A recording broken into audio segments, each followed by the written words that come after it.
Friends, നമ്മുടെ പുതിയ വീഡിയോയിലേക്ക് എല്ലാവർക്കും സ്വാഗതം. ഞാൻ ലക്ഷ്മി. എല്ലാവരും സുഖമായിട്ടിരിക്കണമെന്ന് വിശ്വസിക്കുന്നു. നമ്മുടെ ഇന്നത്തെ വീഡിയോ ഫ്ലാസ്ക് നല്ല നീറ്റായിട്ടും അതിന്റെ സ്മെല്ലൊന്നും ഇല്ലാതെ എങ്ങനെ ക്ലീൻ ചെയ്യാം എന്നാണ്. അപ്പൊ നമുക്ക് വീഡിയോയിലേക്ക് പോകാം. നമ്മുടെ ഫ്ലാസ്കിന്റെ ഉള്ളിലെ സ്മെല്ല് മാറാനായിട്ടുള്ള ടിപ്പാണ് ആദ്യം പറയുന്നത്. അപ്പോൾ നമുക്ക് നമ്മൾ ചായയൊക്കെ എടുത്ത് വെക്കുന്നതിനകത്തോ അല്ലെങ്കിൽ ചിലപ്പോൾ നമ്മൾ യൂസ് ചെയ്യാതെ വെച്ചേക്കുന്നതിനകത്താണെങ്കിൽ പോലും ചെറിയ സ്മെൽ ഉണ്ടാവും. അപ്പോൾ അത് മാറാനായിട്ട് നമുക്ക് കുറച്ച് നമ്മുടെ ന്യൂസ് പേപ്പർ ഒന്ന് എടുക്കാം. നമുക്ക് ന്യൂസ് പേപ്പർ നമ്മുടെ ഫ്ലാസ്കിന്റെ ഹൈറ്റ് അനുസരിച്ച് ഒന്ന് എടുക്കാം. എന്നിട്ട് ഇതുപോലെ ഇതൊന്ന് ഇതിനകത്തോട്ടൊന്ന് മടക്കി വെച്ചു കൊടുക്കാം. ഇങ്ങനെ നമുക്ക് വെച്ചു കൊടുക്കാം. എന്നിട്ട് നമുക്കിത് അടച്ചു വെച്ചതിന് ശേഷം നമുക്ക് രാത്രി ഫുൾ ഇങ്ങനെ മാറ്റി വയ്ക്കാം. എന്നിട്ട് രാവിലെ എടുത്തു കഴിഞ്ഞാൽ നമുക്ക് ചെറിയ രീതിക്കുള്ള സ്മെല്ലൊക്കെ മാറാനായിട്ട് ഇങ്ങനെ പേപ്പർ വെച്ച് കൊടുത്താൽ മതി കേട്ടോ. നമ്മുടെ രണ്ടാമത്തെ ടിപ്പ് ഇതുപോലെ തന്നെ നമുക്ക് സ്മെല്ല് മാറാനായിട്ട് 1-2 ഗ്രാമ്പൂ ഇതുപോലെ നമ്മുടെ ബോട്ടിലേക്ക് ഇട്ട് കൊടുക്കാം. വെള്ളമൊന്നും ഒഴിക്കേണ്ട. ഇതുപോലെ തന്നെ നന്നായിട്ടൊന്ന് അടച്ചു വെക്കുക. നമ്മൾ രാത്രി ഫുൾ ഇതുപോലെ വെച്ചതിന് ശേഷം എടുക്കുകയാണെന്നുണ്ടെങ്കിൽ നമ്മുടെ ഇതിനകത്ത് സ്മെല്ലൊക്കെ ഒന്ന് മാറി നല്ല ഫ്രഷ് ആയിട്ടിരിക്കാൻ വേണ്ടിയിട്ട് വളരെയധികം യൂസ്ഫുൾ ആണ്.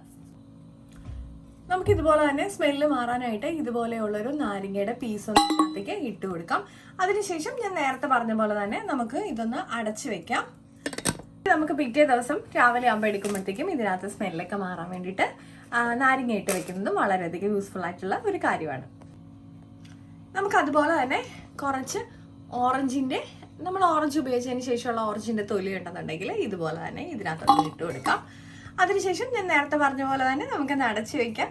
രാത്രി ഫുൾ ഇതുപോലെ ഒന്ന് അടച്ചു വെച്ചതിന് ശേഷം നമുക്ക് രാവിലെ എടുക്കുമ്പോഴത്തേക്ക് ഇതിനകത്തെ മണമൊക്കെ മാറാൻ വേണ്ടിയിട്ട് വളരെയധികം യൂസ്ഫുൾ ആണ് കേട്ടോ.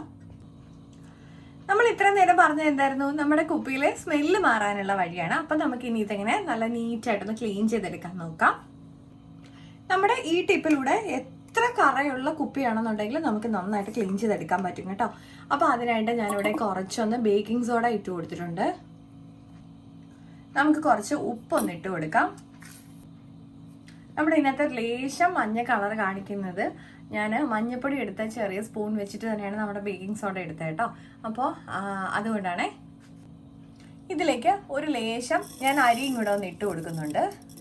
നമ്മൾ അരി ഇടണം നിർബന്ധമൊന്നുമില്ല. നമുക്ക് വാഷ് ചെയ്യുന്ന സമയത്ത് നന്നായിട്ട് ഇങ്ങനെ നമ്മൾ ബ്രഷ് ഒന്നും ഇല്ലാതെ തന്നെ നമ്മൾ അരി ഇട്ട് കൊടുക്കുകയാണെന്നുണ്ടെങ്കിൽ നമുക്ക് ബ്രഷ് വെച്ചൊന്നും ക്ലീൻ ചെയ്യേണ്ട ആവശ്യം ഉണ്ടാവില്ല.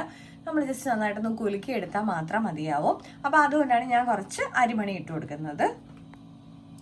നമുക്കിനി ഇതിലേക്ക് ലേശം വിനാഗിരി ഒന്ന് ഒഴിച്ചു കൊടുക്കാം. വിനാഗിരി ഇല്ലെങ്കിൽ നമുക്ക് നാരങ്ങ നീര് പിഴിഞ്ഞൊഴിച്ച് കൊടുത്താലും മതി. ഞാനൊരു ലേശം നമ്മുടെ ഡിഷ് വാഷും കൂടെ ഒന്ന് ഒഴിക്കുന്നുണ്ട്. ഇനി നമുക്കിതിലേക്ക് കുറച്ച് ചൂടുവെള്ളം ഒന്ന് ഒഴിച്ചു വെക്കാം. ഒരു 1/4 ഭാഗത്തോളം മാത്രം ചൂടുവെള്ളം ഒഴിച്ചാൽ മതി. നമുക്കിനി ഇതൊന്ന് അടച്ച്, ഇപ്പോൾ ഞാൻ രാത്രിയിലാണ് വെക്കുന്നത്, എന്നിട്ട് നാളെ രാവിലെ ഞാൻ വാഷ് ചെയ്യുള്ളൂ.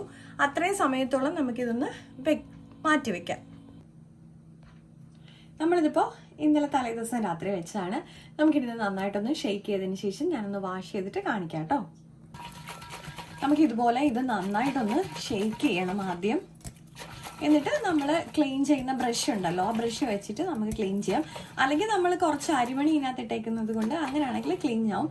ഒരുപാട് കറയുണ്ടെങ്കിൽ നമ്മളൊരു ബ്രഷ് ഇട്ട് ഒന്ന് നന്നായിട്ടൊന്ന് കഴുകി കൊടുക്കേണ്ടി വരും. ഞാനിപ്പോൾ ഒന്ന് വാഷ് ചെയ്തിട്ട് കാണിക്കാം. ഞാനിപ്പോൾ ഇത് നമ്മുടെ ബ്രഷ് ഒന്നും ഇടാതെയാണ് കഴുകിയെടുത്തത്. ഇപ്പം തന്നെ കണ്ടില്ലേ, നമ്മുടെ കറയെല്ലാം പോയി നല്ല നീറ്റായിട്ടിരിപ്പുണ്ട്. അപ്പം ഇതുപോലെ ഒന്ന് എല്ലാവരും ട്രൈ ചെയ്ത് നോക്കണം കേട്ടോ.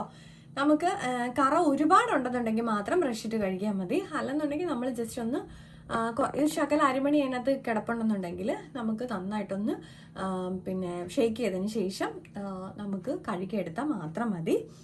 അപ്പോൾ നമ്മുടെ ഇന്നത്തെ വീഡിയോ എല്ലാവർക്കും യൂസ്ഫുൾ ആണെന്ന് വിചാരിക്കുന്നു. അപ്പോൾ ഈ മെത്തേഡിൽ എല്ലാവരും ഒന്ന് ഫ്ലാസ്കൊക്കെ ഒന്ന് കഴുകി നോക്കണം കേട്ടോ.